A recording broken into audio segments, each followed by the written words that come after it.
আমাকে দেখতে পারতেছেন যে আমি কলার থোর প্লাস কলা বাগান।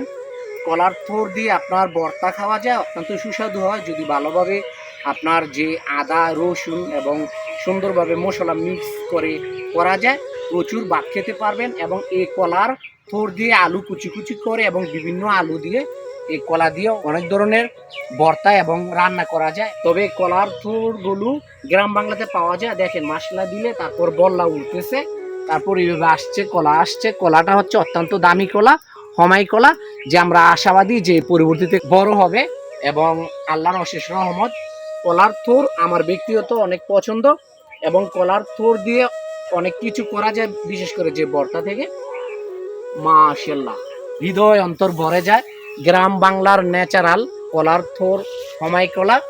প্রিয় দর্শক, আপনাদের বাড়ির আঙ্গিনায় যাদের কলা গাছ আছে, এমন কলার থোর থেকে ভর্তা খাবেন। এবং কলার থোর দিয়ে আলু দিয়ে বিভিন্ন ধরনের ভর্তা তরকারি করা যায়। এবং বাড়ির আঙ্গিনায় চেষ্টা করবেন যে আশেপাশে কলা গাছ লাগানোর জন্য। কলা গাছ খুব দ্রুত বলে এবং কলা থেকে ভালো ফলন দিবে এবং ন্যাচারাল মুক্ত হাইব্রিড মুক্ত কলা খেতে পারবেন। সবাই ভালো থাকবেন।